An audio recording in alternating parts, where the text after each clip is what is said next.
We have estimated about 2 million hectares of avoided deforestation. Without this intervention, potentially 2 million hectares of forests would have been cleared. That's about the size of Slovenia, or I think 12 times London.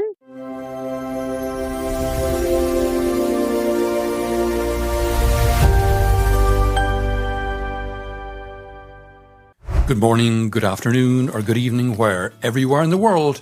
This is Climate Confident, Stories and Strategies that Cut Emissions, episode 291, and I'm your host, Tom Raftery. I'm still on a short summer break, so this week I'm bringing you another conversation that originally appeared on my other podcast, Resilient Supply Chain. And again, the crossover is very deliberate. You heard the scale of it in that opening clip. Priscillia Moulin and her colleagues estimate that their work has helped avoid around 2 million hectares of deforestation, roughly the size of Slovenia. Priscillia works on one of those climate problems that can look abstract from corporate headquarters, but becomes very physical, very quickly on the ground. How do you actually know whether palm oil, soy, cocoa, or other commodities in your supply chain are linked to deforestation?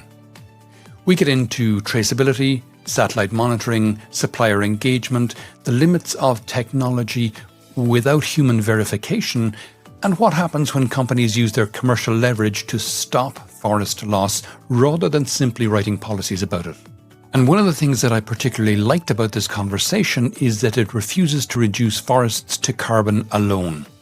This is also about biodiversity, water, flooding, livelihoods, and the communities living with the consequences of land use decisions.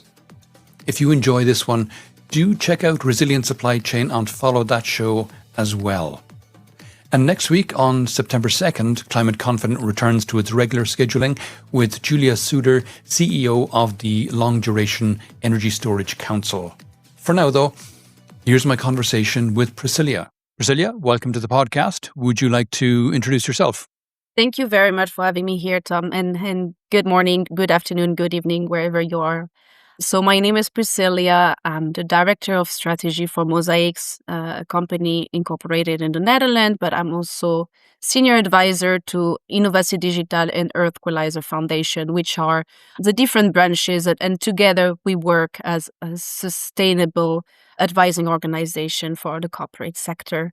I'm French and Canadian. I was born and raised in France, and I've always had a passion for environmental protection. I grew up in the rural part of France, so really in the mountain areas, and so really lived very close to nature. And when I grew up, I was also fascinated by foreign cultures and languages. Throughout my studies, I started to learn more about tropical forests and actually protecting forests worldwide. And quickly after my first internship, I moved to Malaysia and spent quite some time in Indonesia, helping companies save the rainforests. Fantastic. And MosaiX that you mentioned there and helping corporate clients, what kind of corporate clients are you helping with what?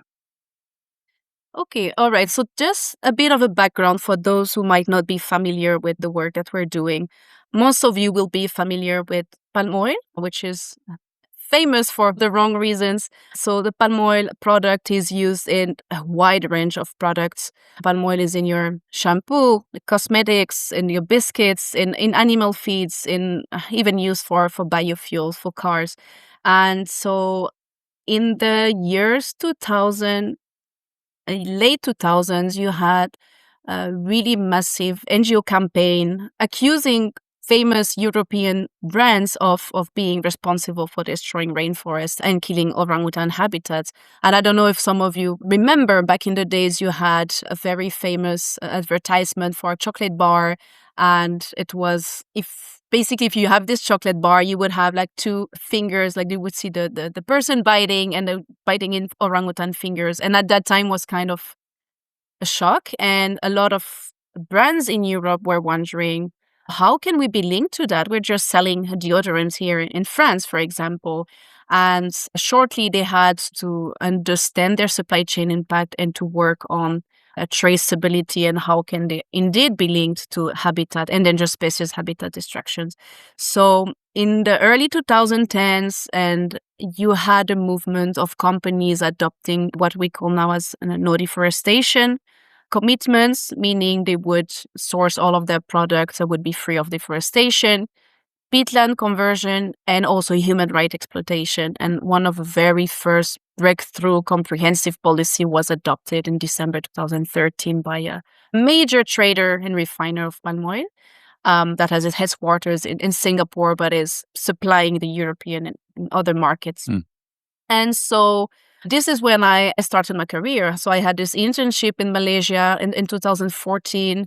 And then I found my first job and was positioned to help that company in specific on, okay, you have a sustainability policy on paper. It's nice. It looks great and it has beautiful words, but how do you actually implement that? Because supply chains are so complex that to translate a policy into an operational level implementation, that's a bit more complicated. So this is where I started, and this is what our organizations have been focusing on since all these years. We've been helping companies with analyzing the risk in their supply chain, and also once you analyze the risk, what we help the companies with is not only, okay, let's say I'm a buyer, I'm buying palm oil, soy, other commodities, because I'm focusing about palm oil here, which has been the main focus of our work, as our headquarters are in Indonesia.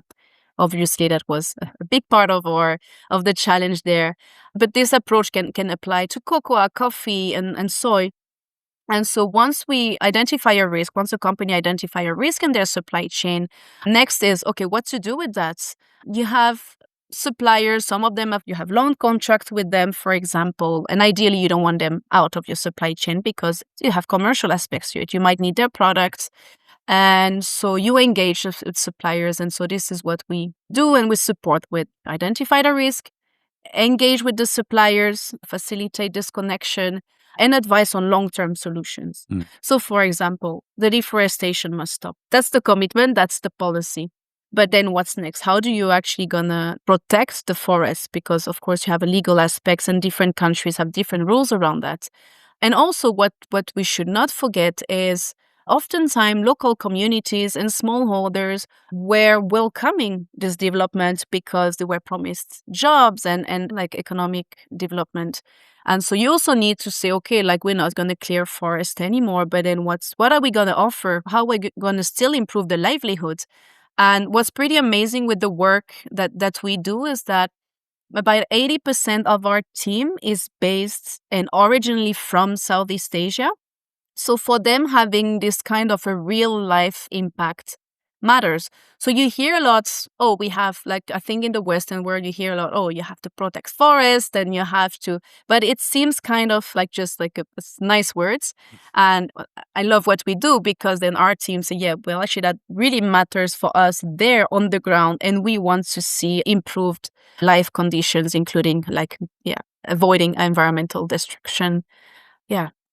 And how are you helping companies with those commitments? So concretely, the way we do that is, so I'm going to talk if, let's say you are a company and you say, I would like to make sure that my supply chain is not destroying forests. There's no human right exploitation in there. Step number one is usually to look into traceability.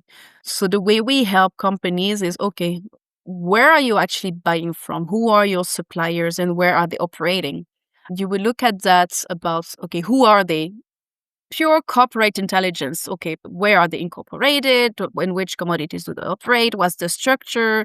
Do they have a manufacturing business? Do they have plantation business? So all of that, we do kind of a profiling. And then we look at actual physical supply chain. So then we would say, oh, a specific company, a downstream company, let's say a Dutch company, would be buying from several mills, let's say the facility that process the fresh fruit bunches. I don't want to get too technical in there, but yeah, that's, we call it a mill, those that process the oil palm fruits into palm oil. And so they would look at there, and then we have our team, we have an incredible team of experts that have all the data necessary to basically analyze the risk. So they look at the plantation location, so like having the accurate baseline, such as where are the plantation, what are the boundaries, who are they operated by, and how is that actually linked to that specific downstream company in the Netherlands, if we follow this example. And so they look, those are the plantation, those are the boundaries. And then we use new technologies to detect land use change. This is where it gets interesting. I think the discussions around new technologies and would that ever replace human? I know that there's been a lot of trending discussions around that. It is very useful, and you can have algorithm to detect land use change. So you would be looking at, has a patch of forest been removed or of things like this. But this will never replace the human eyes. So the way we do it is we use this algorithm detection, this platform, so this tech platform with like automated alerts, but we always add a human expert eye, meaning that our team always go through the findings and actually look at is it actually, they use different satellite imagery, they have different resolutions, and they say, well, is that actually a forest loss? Or could it be sometimes replanting, right? Because if you remove the old palm trees, it can also be detected as a loss of forest. But actually, if you look from a human eye, it wouldn't be. So they look at that, and I think the accuracy and it matters a lot, especially when you talk about a real life engagement and potentially reconsidering your relation with the supplier, right? So tech helps, but it cannot replace human eyes. So we detect that. We have the sort of tech platform, our team that validates the finding. In some cases, even using satellite imagery, the finding cannot be verified. So in this case, we send teams on the ground. So we have a presence on the ground. We have several offices and islands of Sumatra and the island of Borneo on the Indonesian side. So our team can go verify themselves through field investigation. Or we also have a fleet of drones. So we also can fly drones over some areas that could be controversial. And so once you have these findings and it's confirmed that's the company that was clearing forest or burning areas or like clearing peatland, then you report back to that company in the Netherlands and say, well, it's confirmed, it's that suppliers, they've cleared this amount of forest, you should engage them. And then next step is to advise them what to do. So in general, it includes they should adopt an immediate stop work order, meaning no more development until we assess the situation further. They should commit to themselves to no deforestation policies, and they should be involved in the long-term sustainability programs, including local government, local communities, and any local stakeholders. At the moment, we're working with about 25 companies at different level of the supply chain. Some are consumer goods companies, some are more midstream manufacturers, others are like refiners and traders, so those that buy the oil directly. But we also work with plantation companies on the ground. So as you can imagine, the level of support is different, like the need is different depending on where you are. But this approach has been very successful. And so we've been doing that for about 10 years now. And why it is successful? Because you're talking about the buyer to supplier relations, or business to business. And so when we detect a deforestation case, sometimes it stops within a week, just by a phone call. You cannot, I'm sorry, you're violating the terms of my contract. That cannot continue. It stops.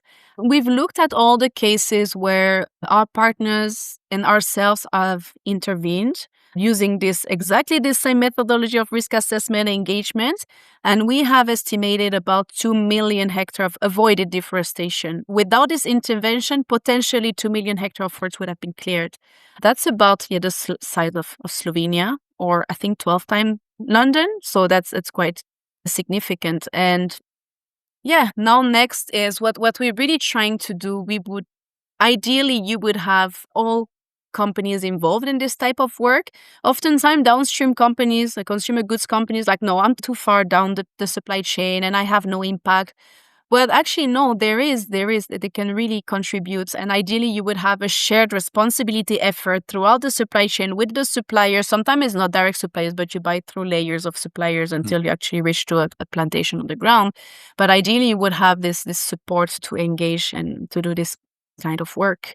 So now next is, okay, you have this 2 million hectares of avoided deforestation. There's actually more, but this is what we have quantified based on our work. Sure. And then it's like, okay, what's next? Then these forests needs to be legally protected. So that's, of course, that's another challenge, because you have also to consider the political interests, which is, and in any country, not the same, right? It sometimes can be conflicting. Sure. And what's driving the urgency around deforestation-free supply chains right now? I think a lot of forests have long been carbon sinks. I mean, not have long, but they are a carbon sinks. And so more and more, when you look at the discussions around reducing greenhouse gases emission or like storing more carbon stocks, oftentimes forest protection is one of the solution, if I can say so. So if you look at the forest itself and for like the pure carbon value, then that's really necessary when looking at climate change, at broader climate change discussions. So that would be the macro level. If you look at the micro level, of course, forests have a very vital functions, of course, providing clean air to breathe, also like a clean water, and preventing erosion. So in a lot of the areas that are actually being deforested, you have issues with floodings. So for example, also you have, like, if you clear mangrove areas, I know that there are some areas in west of Borneo that you have now flooding and the sea getting in, eroding villages because of the mangrove that have been cleared. And so of course there's no natural barrier anymore. And of course, I would say for the sake of course, the biodiversity, I guess we want the next generation to be able to travel to these places and to see orangutan and to potentially see tigers. And I think this is why a lot of countries now are having regulations around no deforestation commitment. So if we look at the European Union, for example, they adopted the EU Deforestation Regulation, whereby there should be no imports of deforestation for 7 commodities. And so any product that would be placed on the EU market will have to follow strict due diligence declaration and processes. So any companies that would be importing a set of defined products, I mean, those commodities and defined derivatives, will have to prove they do not come from deforestation. That is actually a great thing, because the deforestation commitment I was mentioning earlier that were adopted in the year 2010s, those were voluntary commitments. So you had a good number of companies, in fact, a lot of companies with headquarters in Southeast Asia have adopted it, and they're really doing great, and the progress is really amazing. But still you had a lot of companies, because it's voluntary and they could get away with it, then they would, why should we bother implementing it? So you had a lot of European companies had the commitments, but were not necessarily implementing it actively and rather relying on suppliers to do the job.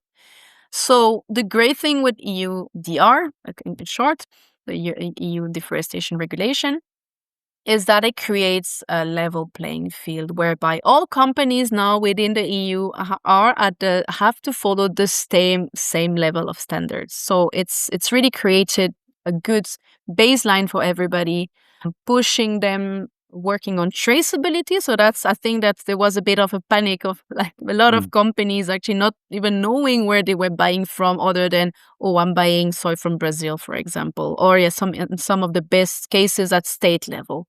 But it's like, no, this EUDR actually requires companies to trace back to the facility where they bought from and beyond, which means the land plots, the land of production of that specific commodities.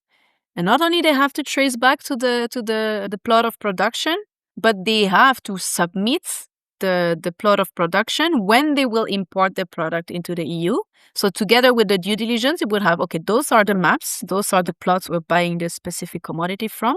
And this is the proof that they are produced legally, because of course the legal aspect is important. So legally meaning in line with local regulations. So from wherever country was imported from. And that is free of deforestation. So they would have to show a set of documents. Let's say this plot has this land title, and then they would have to attach satellite imagery, for example, to show that this was not deforested. And it actually goes beyond proving that the commodity was produced legally and free of deforestation. If your product came from an area, a district, or a state that is high risk, so let's say your plot of production is low risk, okay? Like there's no deforestation, it's all legal, but perhaps it is located in an area that is extremely high risk because of many illegals, smallholders or farmers operating there, or perhaps there's still a high forest cover, like a deforestation has been like really high in the past couple of years. Then you would have to show you have risk mitigation processes in place to avoid buying from a high risk area in the future. That's actually pretty good. This is back to your question on why, with the urgency of protecting forests. So, like, the governments are realizing that. And you have similar commitments, or I would say maybe the EU one is really the highest standard one at the moment. And it's important to know here that most of the deforestation happening in the world, it is actually legal as per local regulation. So certain countries, they allow. So that, for example, in Indonesia, if you look at palm oil plantation, once you get the business permits and you have the right to operate, if it's forest, not forest, you have the right to operate. You lease the land for a certain number of years and you can just clear it all. And in fact, we see what's pretty interesting if you look at how companies are committed to sustainability versus how some countries want like the pure development, like a short-term gain. Some companies, they say, no, sorry, like we cleared a certain amount of land and it's enough for us, like enough production for operating viably. But then they say, okay, we have a certain amount of forest we do not want to clear anymore. We want to set it aside because, there's a survey saying like there's orangutan or anything. But then the government comes at them and say, no, I lease the land so that you can clear it. So please, you have to clear it. And so we've had some cases where actually the land was taken back from the government and leased to another company that would be willing to clear it. So that's, yeah. Sure. And can you share any success stories from the customers that you work with? Success story. We have many success stories, but let's say one of our main partners, Unilever. I can mention the name. There's nothing confidential about it. It's all in their sustainability reports and about the work that we do. So we've been working with Unilever since the end of 2018. And Unilever was one of the companies that was targeted in this big campaign of the late 2000s and early 2010s. And they had tried for many years to work on this, on implementing their sustainability commitment, but it was very hard because the supply chain is really, really complex. They buy from many suppliers, many countries. And because of the nature of the business, of the type of products that they need, a lot of them are specialty fats and derivatives that they need sometimes in small amount from a specific trader that might be so yes, it's hard. And in 2018, 2019, the first step was really to understand, so kind of make sense of this whole traceability work. So trying to understand their supply chain structure and the supply chain risk. So the very first stage of the partnership was about setting up the scenes. You're basically, okay, where they buy from, what's the potential risk, and like doing this risk analysis and monitoring of the supply chain. So this is also something we do for all of our partners. We have a bi-weekly monitoring of the supply chain, of ongoing deforestation and other things. And this is how the partnership started, and it evolved in being really a close partnership. So the scope of the work has been expanded. So it followed the logic of, okay, traceability, risk analysis, and looking at long-term solutions. And so since 2018 until now, this is the flows that this partnership has followed. And Unilever has put a lot of effort in. So just a step back. Many suppliers were suspended out of a sustainable supply chain in 2018, 2019, 2020, because there was a big push from NGOs. Okay, they're non-compliant, they must be out. They're non-compliant, they must be out. And for us, we say, okay, that could be indeed a step if the supplier is not willing to cooperate. If after engaging several times they don't want to cooperate. So yeah, you need to respect your policy as well. But what we've always encouraged is suspend, then engage. Because if you just suspend and then look away, it's like a hit and run, right? Eventually, those suppliers, you have to see human aspects behind this. Like, right, you have people that are working there that might lose their job if they have to stop producing. So Unilever, they got that right, and so a lot of the companies that they had suspended because of the external pressure and so forth, now they're looking at, okay, which ones can we actually re-engage? One, indeed, to look into really work on inclusion of the company themselves, but also of the smallholders. What we should see is that there's also a lot of smallholders and small farmers that are selling to these companies. So how can we reintegrate them? And of course, buyers, they always want more supply instead and less, right? You want to have the choice. You don't want to limit yourself. They've undertaken this amazing work of what we call a re-entry and recovery. So the re-entry is, okay, that's the company can be back in the supply chain if they have, a sustainability policy and if they commit to there's a list to follow and they must commit to this. One of the thing is what we call a recovery. So recovery is, okay, that company, they might have been driving deforestation in the past, but there's actually a way for them to redeem themselves. And this would be for them to protect forests and to restore forests. So there's this work that is being done now and is becoming mainstream in the palm oil industry, which is, okay, how can we collectively, as buyers and suppliers, protect certain areas of forest or restore certain areas of forest that have been cleared? And this should be done locally, meaning that you're going to protect the forest or restore a forest where you had cleared, not just, sometimes you have this carbon offsets where you polluted in Guatemala, but you can just pay for a forest in Indonesia. So no, this is not the concept. The concept is really a local benefit for the environment and local community. So you give back where you took from, basically. And so they've supported that, and a lot of suppliers are very enthusiastic about that because for them it's also a pride of, okay, we're doing things great for our communities, for our workers, for stakeholders on the ground. We're making a better livelihood. So we've seen even motivation of these suppliers because I think we're getting away from an approach of, oh, you're bad, you must be out, you deforest, to more like, yeah, no, like actually you can do great and you can really do great achievement for your environment. And so they kind of this positive mindset also because a lot are realizing that if you do good and if you adopt sustainable practices, your business will benefit. Like the commercial aspects is very important in this being sustainable decisions. So if you develop the land properly, you can avoid floodings, and you can avoid erosion, and you can avoid fires.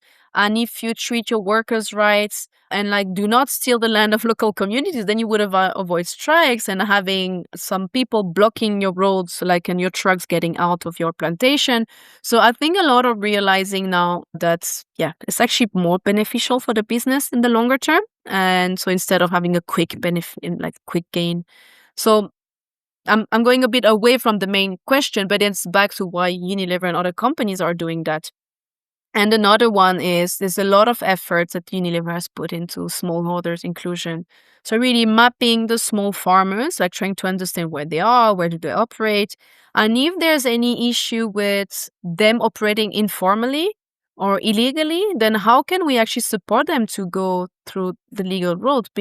And this is going to be very crucial for the EUDR as well. A lot of them say, well, but the smallholders, the small farmers, they will never comply. But no, actually, it's they can comply if you support them. Sometimes it's just a matter of helping them going through the bureaucratic steps of registering the land and getting a letter to prove that the land is legal, right? Because sometimes it's a land that had been passed on from generation to generation. And so, Sure. there's also a lot of effort that is now being put in smallholder inclusion. So, Unilever is really a success story, and they are really doing great. They have, by now, a really well-established and brilliant sustainability team. They got the support from the higher higher management, so which is pretty good. And this is one out of many with We work with several big names like Procter & Gamble, Barry Callebaut, Mars, and so they all have similar stories. Yeah, of course, of course. For people who are listening to this, supply chain leaders today who are listening to this, who may be overwhelmed by EUDR, what message would you give them? I think if you take the time to work with the right experts, so that could be internally. Some people are really having dedicated team or with external partners, providers. If you're willing to put the resource into that, and when I talk about resource, it doesn't mean putting like hundreds of thousands of millions. Like usually the solution is not that expensive, like whether you hire someone internally or someone externally. But I think it starts with the willingness and the support from the top management to actually look into that. So it's really about step number one, which is crucial, and then everything will kind of come more easily, is the traceability. Who are your suppliers, your direct suppliers? Who are their suppliers? And so usually would engage them and try to understand where their supply chain impact is. So it's about creating a relation really with your suppliers and understand how they operate, where they operate. And EUDR can seem intimidating. To be honest, I don't think it's really, really hard. And maybe because I work on this every day, so it doesn't seem hard. But my point is like plenty of people out there that can definitely help with that.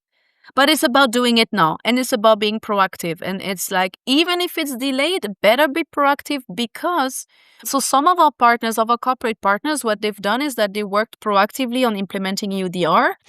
A left field question for you, Pris. If you could have any person or character, alive or dead, real or fictional, as a champion for deforestation-free supply chains, who would it be and why? Oh, that's a good that's a good question that I had never thought about. I don't know if I have one name really, like no one specific, because I think there are several organization and leaders that have been influencing different things and yeah, no, I don't know honestly, Tom, on this point. No worries, no worries, no worries. I mean, but two that have inspired me tremendously are two. One, his name is Eric Walker. He's our most senior team member. He will retire soon, but he has dedicated his entire life since he was in his 20s to saving forest. He started his career in Philippines and in Indonesia and Malaysia looking at illegal timber. And he did a PhD in geography, and that helped him, of course, look into the impact of illegal timber. And he's been working on advocating for protecting forests since the 90s. He's one of the very first one who looked into the actual impact of oil palm development in Indonesia. So he's dedicated his life to it, and he's been the lead of a lot of the breakthrough of this and no deforestation policy. He was behind advocating, talking to companies on having that adopted. And so that's him and his Indonesian counterpart, who is currently our CEO. He himself has had his land affected directly by oil palm development. And so he's been personally involved into investigating the cases of palm oil development and writing reports of 100 of pages against certain companies back in the days they were more into like really the advocating campaigning side and in those year 2010s. So they've been the one leading the way of the work that we're doing now and teaching us everything. Okay, great. We're coming towards the end of the podcast now, Pris. Is there any question that I did not ask that you wish I did, or any aspect of this we haven't touched on that you feel is important? I think I would really like to highlight is that oftentimes in the West, I've seen a lot of discussions about forest protection being all about reducing GHG emission and like carbon. And really, it is indeed an aspect, but forest has a value for local communities. It has a value for where it belongs. And oftentimes we do not see the reality of things, right? It might seem something abstract when you're just like, on a couch somewhere in Europe. And I've seen firsthand, I've spent time in the Malaysian part of Borneo in Sarawak, and I've seen firsthand the forest destruction and how there was this community. They woke up one morning, they went to church, they were at the mass, and they came back in the afternoon to their lands, to their agroforests, and it had been cleared by a company. Like, can you Well, believe you yourself, you come back home, you had like planted this beautiful fruit tree that you were leaving from, because of course that was agroforest, our source of income. And they woke up and they say, oh, I've been there to the site, and it was 30 hectares, which might seem 30 hectares at the scale of deforestation is nothing. I mean, we've seen cases. We know of one company that's cleared 21,000 hectares in the past 5 to 7 years. So I've seen it, and it looked apocalyptic. It really looks, and I was, oh, that's just 30 hectares. So can you believe areas of thousands and thousands of hectares? So that's my point, is that, and I would like also, if there are people watching here that are buying from any forest areas and that think that there might be an impact on really take the time to understand the impacts and to try to create a change, because in the end it matters. Cool. Okay. Pris, if people would like to know more about yourself or any of the things we discussed on the podcast today, where would you have me direct them? They can reach out directly to my LinkedIn account, Priscillia Moulin, and they can also check out our website, MosaiX.earth, and they would find more information about what we're doing. Okay, I'll put links to those in the show notes so everyone has access to them. Great. Super. Oh, okay, great. Pris, that's been really interesting. Thanks a million for coming on the podcast today. And thanks to you for having me here.